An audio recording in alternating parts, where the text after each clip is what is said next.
आणि या घडीची अत्यंत महत्त्वाची बातमी, पॅरिस ऑलिम्पिकमध्ये भारताने आणखी एका कांस्य पदकाची कमाई केली आहे। 10 मीटर एअर पिस्टल मिश्र दुहेरीमध्ये भारताला कांस्य पदक प्राप्त झाले। मनु भाकर आणि सरबजोतच्या जोडीने कांस्य पदकाची कमाई केलेली आहे, त्यामुळे आणखी एक कांस्य पदक भारताच्या नशिबी आलेला आहे।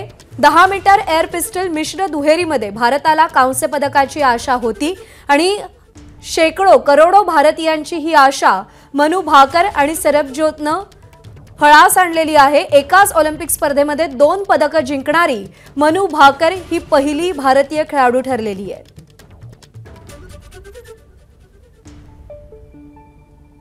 पदकाच्या आशा उंचावताना दिसतात। पॅरिस ऑलिम्पिकमध्ये भारताला आणखी एक कांस्य पदक मिळालेला आहे। याआधी मनु भाकर हिने कांस्य पदक भारतासाठी मिळवलेला आहे आणि आता 10 मीटर एअर पिस्टल मिश्र दुहेरीमध्ये भारताला कांस्य पदक मिळालेला आहे।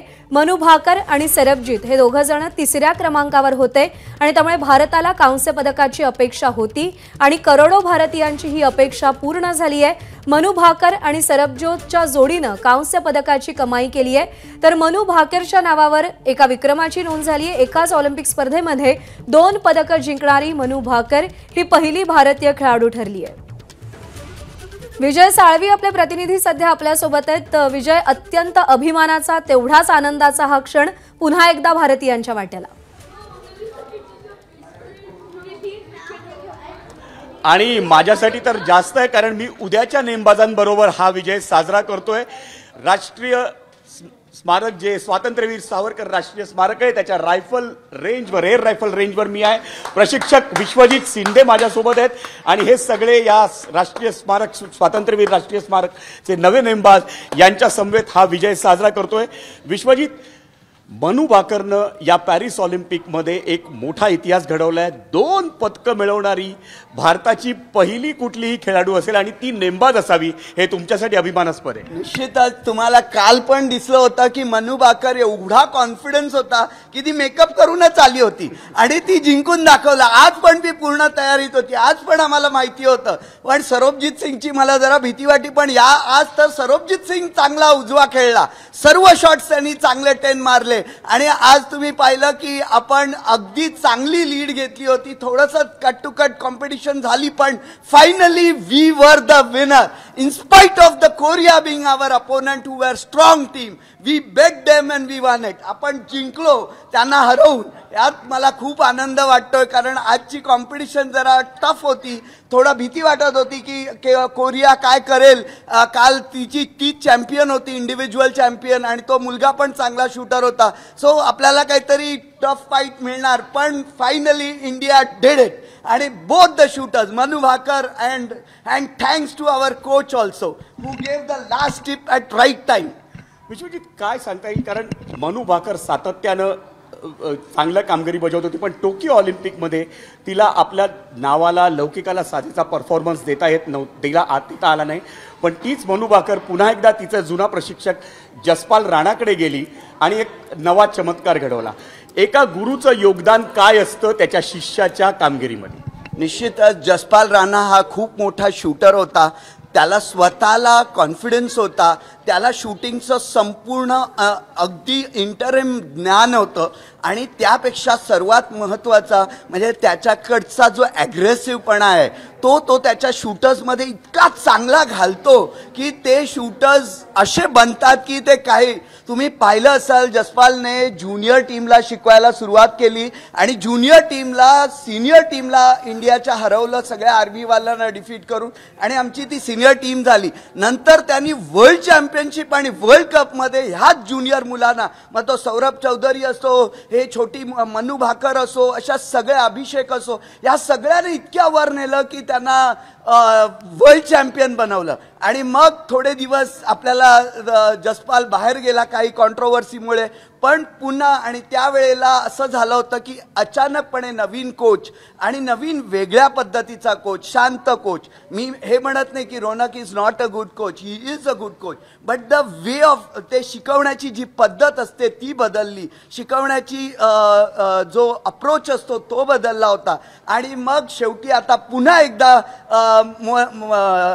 जसपाल राणाने चमत्कार- डिसिजन घेतलं की आपण जसपालला घ्यायचं आणि जसपालने त्याचा चमत्कार पुन्हा एकदा करून दाखवला.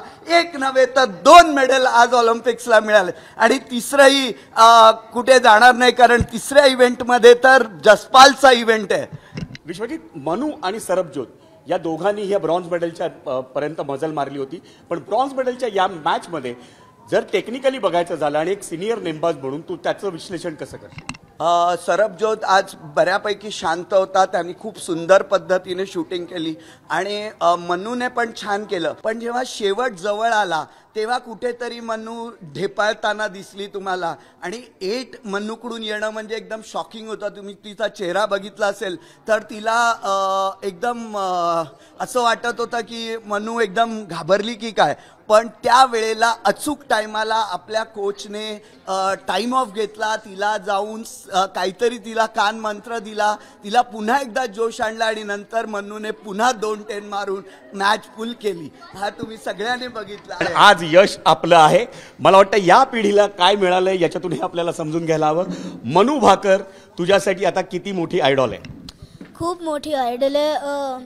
तिने मला इन्स्पायर केलं रायफल अजून परस्यू करायला आणि त्याच्याने मला अजून कॉन्फिडन्स मिळतो रायफल शूटिंगमध्ये आणि इंडियन टीममध्ये खेळायसाठी अजून इन्स्पिरेशन मिळतं. Very good. तुला काय वाटतंय?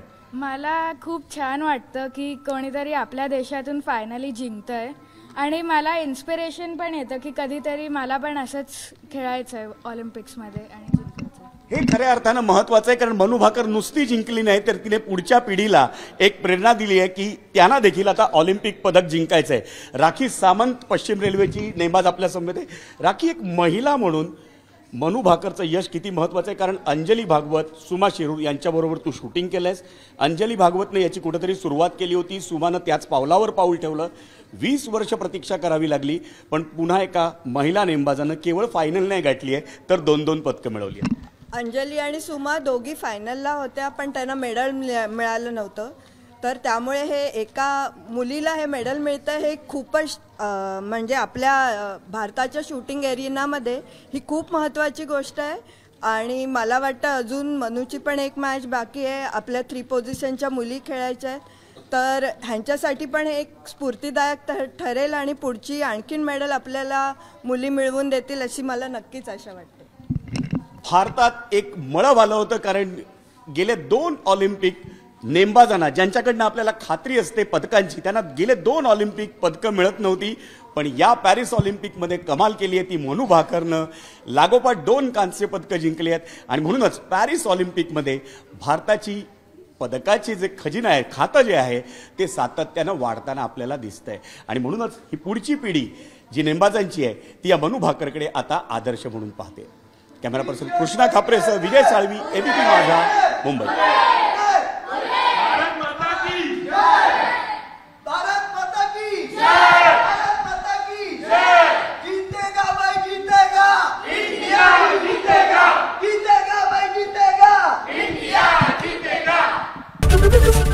एबीपी माझा, उघडा डोळे बघा नीट.